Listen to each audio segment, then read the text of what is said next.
चाय रेहड़ी पटरी वाले जो हैं ये सूदखोरों के चंगुल में रहते थे, रोज का सूद लेते थे, उसका ब्याज भरते थे। अब प्रधानमंत्री स्वनिधि योजना है, करोड़ों लोगों ने उसमें 10-10 हजार का लोन लिया है। आखिर वो जरूरतमंद थे तब लोन लिए, उससे काम कर रहे हैं। जो 10 हजार का लोन लिए फिर भरे 20 हजार पाए, फिर 50 हजार भी पा रहे हैं। नहीं कोई दिक्कत नहीं। अब अखिलेश जी के रात तो आते थे चाट लथेरे, खा पी के भाग जाते थे। पैसा देने में मांगने में हम लोग को डर लगता था। अब तो ऐसा नहीं है, जो आते हैं भाजपा वाले पैसा दे के ही जाते हैं। इसके चाय पी के कितने लोग भागते थे, अब भागते नहीं है वो लोग सब, ये लोग भाजपा वाले सब ये बात है। लेकिन मैंने जैसे एक बार पहले भी बताया, देश का ताना बाना ऐसा है कि यहाँ हम लोगों ने अंग्रेजों की तानाशाही नहीं सही, तो बीजेपी की कहाँ से सहेंगे। अंग्रेज तो दूसरे थे, ये तो अपने हैं, तो हम लोगों ने उनकी भी तानाशाही नहीं सही। वो बंदूक के बल पर, बम के बल पर तानाशाही किए, ये बंदूक बम तो चलाएंगे नहीं। ये वास्तव में माना जाएगा कि ईवीएम हैक हो चुका है। ईवीएम हैक कैसे हुआ है? क्योंकि जनता के मन में मोदी जी हैक हो गए हैं, और राहुल जी जो है अब ब्लैक होल में चले गए हैं। क्या नाम पड़ेगा चाची? सरिता देवी। चाची क्या लगता है इस बार किसका गवर्नमेंट बनेगा? महिला है, कहा जा रहा है कि बीजेपी गवर्नमेंट में महिलाएं सुरक्षित नहीं है, महिलाओं को सम्मान नहीं मिल ये तो रहा। गलत बात है। हाँ, क्या कह रही है? ये गलत बात है। क्यों नहीं महिलाएं सुरक्षित हैं? अखिलेश के यादव राज थे, ठीक, और उनके थे रास्ते चलते गले में सिगरेट छिड़ा जाता था। आज जब से योगी बाबा के, मोदी जी के राज हुआ है, तब से कितनों रात रहे ठाट से महिलाएं चलती हैं, आती हैं, रहती हैं। अभी हम बैठे हैं ना, उनके राज में हम अपना बैठ सकते थे, लेकिन अभी हम ठाट से बैठे हैं आराम से। बताइए, बहुत अंतर है। अच्छा चाची, कहा जा रहा है महंगाई चरम सीमा पे है। महंगाई तो थोड़ा बढ़ाए हैं, इधर से लेते हैं उधर देते हैं, बतिया बराबर पड़ता है। ये राशन फ्री देते हैं, तो उधर से फ्री देते हैं, तो इधर पैसा थोड़ा सा बढ़ा के ले लेते हैं। यही पड़ता है, बराबर पड़ता है मिला जुला के। लेकिन फिर भी कह रही कि मोदी जी आएंगे। आप इसलिए कह रहे हैं मोदी जी आएंगे। तो देखिए, गांव में भी पहले कहीं शौचालय नहीं था, अब घर घर शौचालय हो गया है। ऐसा भी नहीं है किसी का बाप बेटा है अलग अलग है तो वहाँ भी शौचालय है। आज झोपड़ी था तो कम से कम सबके घर मिल गया, छत हो गया ना उससे। इसीलिए सब मोदी जी के पसंद कर रहे हैं, फर्क यही है। बस। अच्छा, एक बात बताइए, आपके पास ये सिलाई मशीन है और किराने की दुकान भी है, मैं देख रहा हूँ सारी तरफ से लगा पड़ा है। इससे आपका कमाई उमाई हो जाता है कि नहीं अच्छे खासे इस गवर्नमेंट में? जैसे आपने बोला कि पहले मैं बैठ नहीं पाती थी यहाँ पे, अब बैठ रही हूँ, तो थोड़ा सा कुछ डिफरेंस बताइए, थोड़ा सा कुछ अलग बताइए। बैठ रहे हैं आराम से, यही है। और कोई दिक्कत नहीं इस गवर्नमेंट में? नहीं, कोई दिक्कत नहीं। अब अखिलेश जी के रात तो आते थे चाट लथेरे, खा पी के भाग जाते थे। पैसा देने में मांगने में हम लोग को डर लगता था। अच्छा। अब तो ऐसा नहीं है, जो आते हैं भाजपा वाले पैसा दे के ही जाते हैं। इसके चाय पी के कितने लोग भागते थे, अब भागते नहीं है वो लोग सब, ये लोग भाजपा वाले सब सब ये बात है। इसीलिए सब पसंद कर रहे हैं। अच्छा, इसीलिए कह रहे हैं 400 पार लेके आएंगे।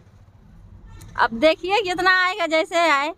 लेकिन राहुल गांधी बोल रहे हैं जो महिलाओं को सम्मान नहीं मिल रहा है, महिलाएं परेशान हैं। इस बात गलत बोल रहे हैं, गलत बोल रहे हैं, पूरा गलत है।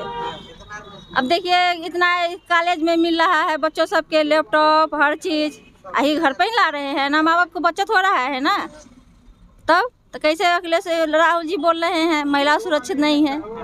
अखिलेश जी के राज में सुरक्षित नहीं थी।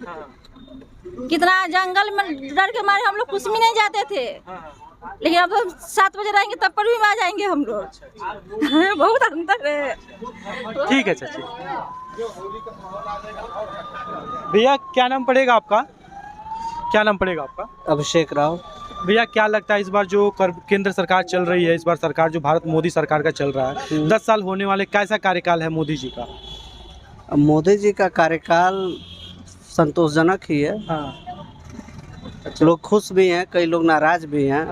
हाँ, किसी का कार्यकाल खुशहाल नहीं हो सकता है एकदम। अच्छा, तो भैया आपने बोला है कि संतोषजनक है, कुछ लोग खुशहाल हैं, कुछ लोग मतलब खुशहाल भी नहीं। उन दोनों में से आप कौन है, खुशहाल है कि नहीं है? हम तो खुशहाल हैं। खुशहाल है। तो इस बार जो मोदी जी कह रहे हैं 400 पार, राहुल गांधी बोल रहे हैं इस बार अगर जीत जाएगी बीजेपी गवर्नमेंट, खड़गे साहब बोले हैं बीजेपी गवर्नमेंट अगर इस बार जीत जाती है 400 पार लेकर चली जाती है तो तानाशाही करेगी और तानाशाही करेगी और चुनाव को रद्द कर देगी, चुनाव होने नहीं देगी। तो 2014 से कहा जा रहा है, लेकिन भारत का जो सामाजिक ताना बाना है, यहाँ तानाशाही नहीं हो सकती है। अभी एक चाचा कह रहे थे विकास की गंगा बह रही है और कांग्रेस पार्टी को लग ही नहीं रहा कि विकास की गंगा विकास तो उसको नहीं दिखाई देगा जिसकी दृष्टि नहीं है। हाँ, जिसके पास दृष्टि है उसको विकास दिखाई देगा।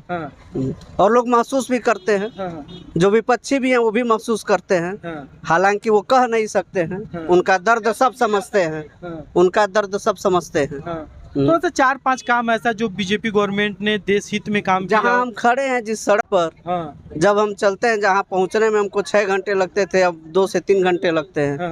हाँ, जहाँ हम 1000 का डीजल भरवाते थे वहाँ 600 के डीजल में 700 डीजल में पहुँच जा रहे हैं। ये भी एक काम ही है। तो विपक्ष वाले कह रहे हैं कि रोड से थोड़ी खाना मिलता है, बेरोजगारी चरम सीमा पहुंच चुकी है, रोडवा सिर्फ बनवा रहे हैं, ये रोड पे ही सिर्फ। विपक्ष की भी चिंता जायज है, इसमें कोई दो राय नहीं है, लेकिन सिर्फ रोड से खाना नहीं मिलेगा तो इसका ये थोड़ी मतलब है कि रोड न बनाया जाए। रोड भी बनाया जाएगा और जिससे खाना मिलेगा उसकी भी व्यवस्था हो रही है। जो पहले भूखे नंगे थे उनके पास भी आप लोग जाते होंगे, उनका संतुष्ट असंतुष्ट जो भी फीडबैक है आप लोग लेते होंगे।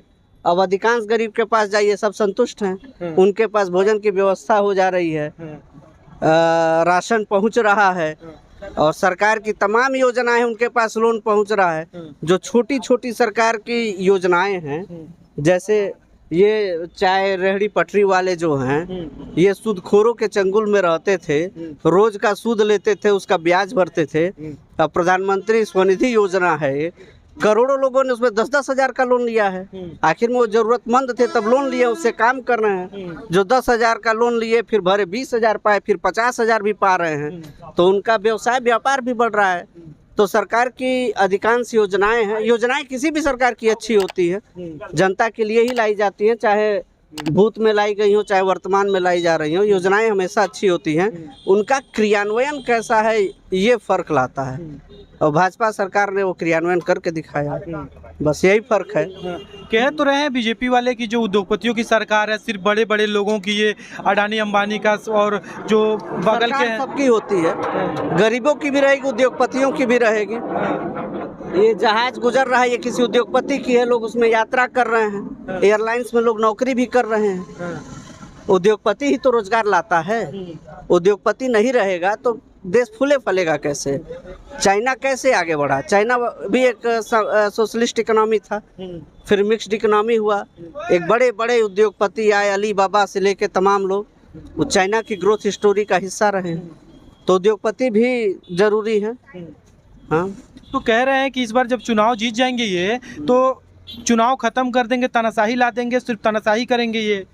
वो तो हम 2014 से ही सुन रहे हैं, 2019 में भी नहीं हुआ, 2024 में भी कहा जा रहा है। लेकिन मैंने जैसा एक बार पहले भी बताया, देश का ताना बाना ऐसा है कि यहाँ हम लोगों ने अंग्रेजों की तानाशाही नहीं सही तो बीजेपी की कहाँ से सहेंगे? अंग्रेज तो दूसरे थे, ये तो अपने हैं, तो हम लोगों ने उनकी भी तानाशाही नहीं सही। वो बंदूक के बल पर, बम के बल पर तानाशाही किए, ये बंदूक बम तो चलाएंगे नहीं, तो इनकी भी नहीं सही जाएगी। तो जो जहाँ गलत होगा उसका विरोध हमेशा होगा, प्रतिकार हमेशा होगा। हाँ, तो कांग्रेस ये कह रही है कि ये तानाशाही करेंगे और आप बोल रहे हैं कि तानाशाही नहीं सही गई थी, और बीजेपी बोल रही है 400 पार, और राहुल गांधी बोल रहे हैं कि महिलाएं सब सरकार में सुरक्षित नहीं, न्याय यात्रा निकाल चुके हैं। न्याय यात्रा में जहां भी जा रहे हैं कह रहे हैं कि मोदी जी हम लोग अब इस बार हम युवा के साथ हैं, युवा बेरोजगारी चरम सीमा पार कर चुका है और उत्तर प्रदेश की युवा इतना बेरोजगार हो गया कि रोड पर जाकर के दारू पी करके लेटा पड़ा है और जाकर के सोशल मीडिया पर अपना टाइम 7 से 7.5 घंटा। वही राहुल जी का शुरुआत में जो था उनके पास अनुभव नहीं था, तो उस कारण जो है अनुभवहीनता के कारण वो तमाम बयान देते थे और जनता हंसती भी थी कि इनके पास अनुभव नहीं है तब ऐसे बयान दे रहे हैं। अब दुख की बात यह है कि भारत जोड़ो यात्रा किए, सड़क पर अनुभव लिए, उसके बाद भी वो ये बयान दे रहे हैं। तो हमको लगता है जैसा एक बार गृह मंत्री जी ने कहा था, इनका कैसेट सेट हो जाता है वो 6 महीने तक चलता है, तो ये वाला कैसेट सेट है इनका, तो वो 6 महीने तक चलेगा, 6 महीने तक ऐसे ही बयान देंगे। तो उनको देश की जनता वैसे भी सीरियसली नहीं ले रही है, और उनको अपनी विश्वसनीयता साबित करने के लिए वास्तव में कुछ करना होगा ताकि लोगों के अंदर उनकी विश्वसनीयता बहाल हो। भारत जोड़ो यात्रा ने उनको एक लोकप्रियता दी है थोड़ी बहुत, अपने पार्टी के अंदर स्वीकार्यता थोड़ी बहुत बड़ी है, पार्टी के बाहर उनकी कोई स्वीकार्यता नहीं है। पार्टी के अंदर अगर 100 में से 2 लोग सहमत थे तो अब 3 लोग सहमत हैं। ये भारत जोड़ो यात्रा का उनका परिणाम है। अच्छा, आपने बताया कि 2 लोग से थे पहले थे, अब 3 लोग हो गए हैं। एक बात बताइए, सीट शेयरिंग में आती है तो इनको कम दिया जाता है। हाँ, तो जीतेंगे नहीं तो दिया कहाँ जाएगा। और ये भी अब धीरे धीरे समझ रहे हैं जो क्षेत्रीय दल है, जैसे यूपी में ही समाजवादी पार्टी है, ये मजबूत पार्टी है, तो समाजवादी पार्टी ज़्यादा सीटों पे लड़ेगी तो विपक्ष को फायदा होगा। वैसे ही पश्चिम बंगाल में है, वैसे ही बिहार में है, अन्य राज्यों में है। तो कांग्रेस को ही समझना पड़ेगा कि अब उनकी स्वीकार्यता नहीं है, देश का जनता उनको स्वीकार नहीं कर रही है। हाँ, अब वो खुद एक क्षेत्रीय पार्टी हो जाएंगे आने वाले समय में। अच्छा, एक बात बताइए भैया, कहा जा रहा है कि अगर इस बार जैसे हर बार बीजेपी जब जीतती है तो आपका ईवीएम हैक हो गया, आपका नारा लगने लगता है। इस बार अगर 400 मोदी ला देते हैं तो फिर इस पे क्या होगा? हाँ, तो इस बार जो है ईवीएम की सत्यता की जांच के लिए जो है कुछ करना ही पड़ेगा। ये वास्तव में माना जाएगा कि ईवीएम हैक हो चुका है। ईवीएम हैक कैसे हुआ है? क्योंकि जनता के मन में मोदी जी हैक हो गए हैं। हाँ, और राहुल जी जो है अब ब्लैक होल में चले गए हैं। अच्छा भैया, अभी एक बात बताइए, अभी एक चाची बैठी थी यहाँ पे, वो दुकान चलाती हैं, किराना की हैं और ऊपर से सिलाई मशीन भी रखी है। वो बोल रही है कि हम लोग का खाने पीने का तक का हो जाता है, फिर भी हम बीजेपी को वोट देंगे। तो ईवीएम कैसे हैक हो जा रही है? जब यही तो है कि जैसे एक 200-250 रुपये कमाने वाला आदमी ये बोल रहा है कि हम बीजेपी को वोट देंगे कुछ भी हो जाए, और फिर भी ईवीएम रोना हो जा रहा है। लोगों के अंदर ये है कि बीजेपी है तो सब चीजें ठीक है, ये एक भाव आ गया है। अब बीजेपी कुछ करे या न करे, ये लोगों के अंदर भाव है मोदी के आने के बाद कि बीजेपी है तो सब कुछ ठीक रहेगा, कांग्रेस आएगी तो चीजें गड़बड़ होने लगेंगी। तो बस लोगों के अंदर एक विश्वास आ गया, इसीलिए ईवीएम हैक हो जाएगी, बीजेपी जीत जाएगी। राहुल गांधी का सपना है प्रधानमंत्री बनने के लिए, आपको नहीं लग रहा है कि उनका सपना पूरा होना चाहिए एक बार? हमारे लगने से उनका सपना नहीं पूरा होगा, उसके लिए जो मेहनत करना है वो कर ही नहीं पा रहे हैं। न्याय यात्रा चला ही रहे हैं, सारे लोग उसमें शामिल। तो दिक्कत यही है ना, जहाँ अन्याय हो रहा है वहाँ तो न्याय यात्रा कर नहीं रहे हैं, तो घूमने से ऐसे थोड़े होगा। कहाँ अन्याय हो रहा है वहाँ पे नहीं कहते हो? अब संदेश खाली क्यों नहीं गए? वहाँ भी तो अन्याय हुआ है। तो एक तरफा थोड़े राजनीति होता है, आपका गलत सही है और हमारा गलत गलत है, ये तो नहीं चलेगा। मणिपुर का तो उठाए थे कि मणिपुर में मोदी जी भी बात, यही दिक्कत है ना। यही जनता कहती है कि आप बस मणिपुर की बात क्यों करते हैं, संदेश खाली की बात क्यों नहीं करते हैं? संदेश खाली का जो शेख है तो गिरफ्तारी हो गए हैं, तो उसके लिए ममता बनर्जी कोर्ट में अभी लगी हुई हैं कि उसका रिमांड जो है कि सीबीआई को न चला जाए। सीबीआई को चला गया रात का, तो सुप्रीम कोर्ट जा रही है ना वो। हाँ, तो उसमें उन लोग की कोशिश जारी है, राहुल गांधी के नेतृत्व में शेख शाहजहां को बचाने का कोशिश किया जा रहा है। अच्छा, ठीक है, थैंक यू सो मच भैया।